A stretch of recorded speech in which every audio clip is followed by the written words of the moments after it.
What is going on, everybody? Welcome to this week's video. In this week's video, I'm super excited. I'm talking about Lightroom masking tools, brand new features that they just added in Lightroom earlier this week, and I was able to test them out this week and today and make this video for you guys. Some of the features are absolutely incredible. A lot of the things that I used to have to go into Photoshop for, I'm now going to be able to do in Lightroom.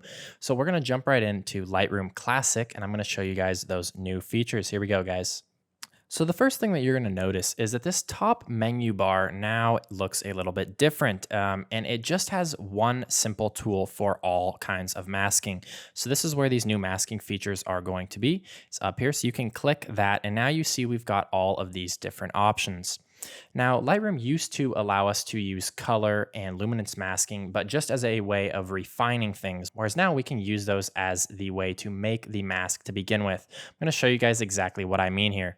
So on this photo, let's take, for example, and say that we want to make an adjustment to the sky, nice and quick and easy. So there's actually two new features here. You can select sky or select subject. For most landscape photographers, selecting the subject is not going to be too helpful, but selecting the sky is going to be helpful. And you can see when I click that, we get this box that we are detecting the sky. And you can see that loads up just like that, super quick and easy. And now we've got a really good selection of the sky. So now, right now I have it on to check to show the overlay.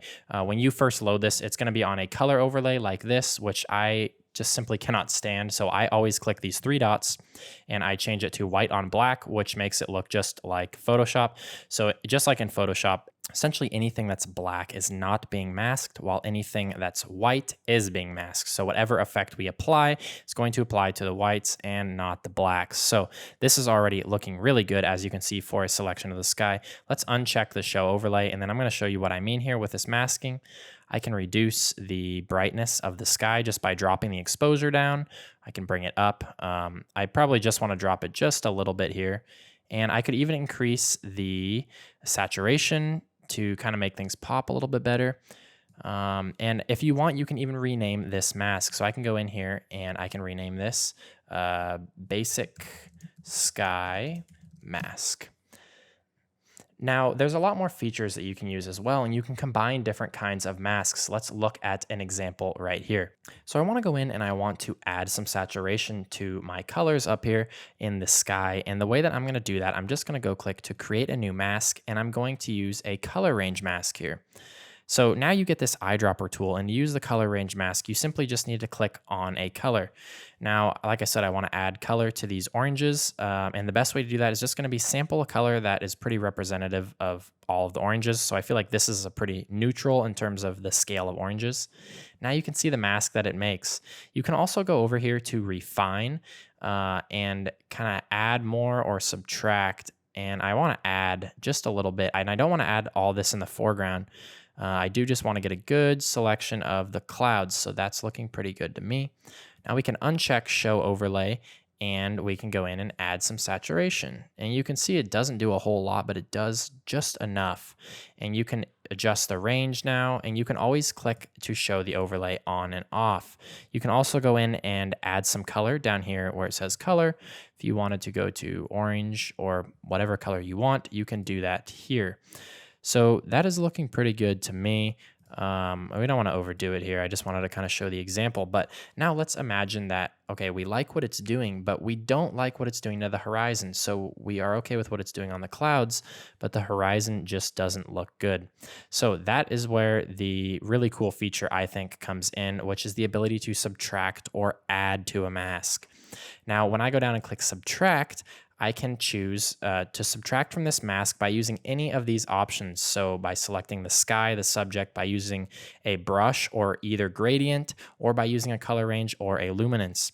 So now I can go over to subtract, and I could subtract with a brush, which means I'm essentially going to be removing from this mask with a brush. I'm going to toggle to show the overlay, and like I said, I want to get rid of the increased saturation boost on the horizon. I'm going to show the overlay again. I make sure my brush is at 100% density, and I'm just simply going to paint over here. And now that will adjust the mask, so we're not selecting this down here anymore. You can also go in if you wanted to be really picky about it. I could go in and subtract and do a linear gradient here and just make sure that we're subtracting everything below the horizon, because you could see that it was being slightly selected just because it wasn't completely black.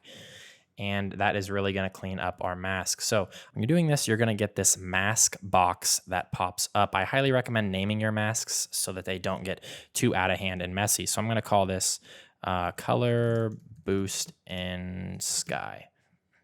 And that's looking pretty good. So we can untoggle the show overlay. Now let's say I want to do some adjustments to the foreground. Let's go ahead and create a new mask here, and we are going to do a luminance range. So if you've used luminosity masks before, you probably are familiar with how a luminance mask works. Luminosity mask is essentially something in Photoshop that is relatively easy to use. You're essentially just selecting the brighter or the darker pixels, depending on how you adjust the luminance range. You can even select the midtones if that's what you're after. So probably the fastest way to use a luminance mask is to just click on the image. Now, you can see right here it says click anywhere to sample luminance. So if I want to select the darks, let's just click on a dark spot on the image. And now you can see this is the luminance mask it created. So now we've got some options to slide around here. Essentially, this middle kind of rectangle here, that is going to be what it is mostly affecting, whereas these are kind of going to be the fall off points on the right and the left. So you can see if I slide this out, it will continue to make those spots brighter or darker that are already being selected somewhat, whereas if I slide this open, it will allow us to select more spots. So it's kind of hard to explain, but give this a try on your own and you'll figure out exactly how it works. I'm just going to keep sliding this a little bit more, and something about right there is looking good to me. I'm going to go ahead and leave that as is. Now I'm going to show the overlay so that I'm looking at the image again, and now I can bring up the shadows if I wanted. And you can see this is doing a pretty good job of hitting everything. But let's just say, for example, that we liked what it was doing to these rocks in the background, but it was doing too much to the rocks in the foreground. So now I'm going to go on here and I'm going to subtract with a brush once again. And you can even do that at a low opacity if you want. Maybe let's try about 30%. And when I say opacity, I mean density. Photoshop calls it opacity. So if you're familiar with that, that is why I keep calling it that. And I'm just going to brush over, and let's show the overlay so that we can see kind of what we're looking at. If that's working in too slowly, you can of course increase the opacity and just brush over this and make a little bit more refined selection. Now, of course, you could do this with something other than a brush. The brush is probably the easiest way to do it, but it is going to be the least accurate. So if you want to do like another luminance mask or color range mask or whatever that is, that would work really well. Now you can see when I uncheck show overlay and I toggle this, now it is not applying as much effect to this rock in the foreground. So that is working really well. Again, I'm going to go up here, click the three dots, click rename, and I'm going to call this FG boost for foreground boost. Let's call it foreground shadow boost. And we will call that good. So I'm going to show you guys one more example where this is really, really helpful, and that is when you want to create a little bit of glow on your horizon. So the first thing that I want to do here is create a new mask, and of course I'm going to select the sky. This is going to help me kind of keep the effect off of the rocks here in the foreground, so that's already looking pretty good to me. Now, what I want to do here is essentially, I will show you the photo again, is add some glow right around here where the sun was setting. I don't want it to affect these rocks or affect way up here in the sky. I just kind of want it to glow right around here. So what I'm going to do is go back to this mask and I'm going to subtract, because you can see the original mask is much too selective. It's selecting everything in the sky. So what I actually want to do is I want to do a little subtracting. So let's go ahead and subtract. We're going to subtract the luminance range.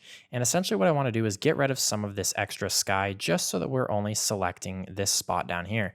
Let's just click up here and kind of see what that does for us. And we want these really bright spots, so we're going to drag that off of the edge. Let's drag this all the way down. And now you can see we are looking a lot better here to just select this spot on the horizon. And I'm pretty happy with that right there. So now let's try and go ahead and add let's subtract a radial gradient. And when I draw the radial gradient here, you'll see that it is subtracting out from the center. So I'm going to hit Command Z and undo that. And what I actually want to do when I hit radial gradient is hit invert so that it will get rid of the things outside of my radial gradient. And I'm just trying to create something that would be like a realistic shape for the glow from the sun. And then I'm going to place it right about where the sun was, which is right in here. And that looks pretty good to me. You can increase these handles to kind of add some feather or decrease the feather. And I'm going to add some feather just like that. You could rotate it. There's a lot of different things you can do here with these masks. And that's looking pretty good to me. So now you can see this is the only thing that's selected. And we did that so quick and easy. So powerful. So now what we can do is hide the overlay and then go and make our adjustments. So we want to add some glow here. Maybe we want to add some warmth. Maybe we want to decrease the clarity. Maybe we want to decrease the dehaze. Let's add some more exposure. And it's looking pretty good. So now let's toggle that off and on, off and on. And the really cool thing about this is that all of these masks, you can go back in and adjust them. So I can easily go back and edit them if I didn't like the effect. So let's say, for example, maybe I wanted to adjust the radial gradient so that it affected less of an area. I could just simply drag that down. I could drag it around. There's so many different options here. And you can do all of these things so easily by just adding or subtracting to each and every mask. So incredibly easy to do. Some really, really great features here. So you guys can see how there are so many great new features in Lightroom's new update. They honestly really just try to make it so much easier for us photographers to be able to just stay in Lightroom and not have to go to Photoshop. I edit almost every single photo in Photoshop just because I have increased masking tools that I don't have in Lightroom. But a lot of those tools that I left Lightroom for to use Photoshop are now in Lightroom. So I'm definitely going to be playing with this and kind of mastering the art of these new masking tools in Lightroom. And I would highly recommend you guys do the same. If you're an amateur photographer looking to improve your images and you've never really used local adjustments like these before, this is your perfect opportunity. You don't have to learn Photoshop. You can learn them right here in Lightroom. It's also a great stepping stone to work your way up to Photoshop. Really hope this video was helpful for you guys. If it was, please make sure to like and subscribe. Leave a comment. I'd love to know what you guys think. Love to know what kind of combinations you guys are coming up with all of these masks, guys. Thank you so much for watching. We'll see you guys next time. Bye-bye.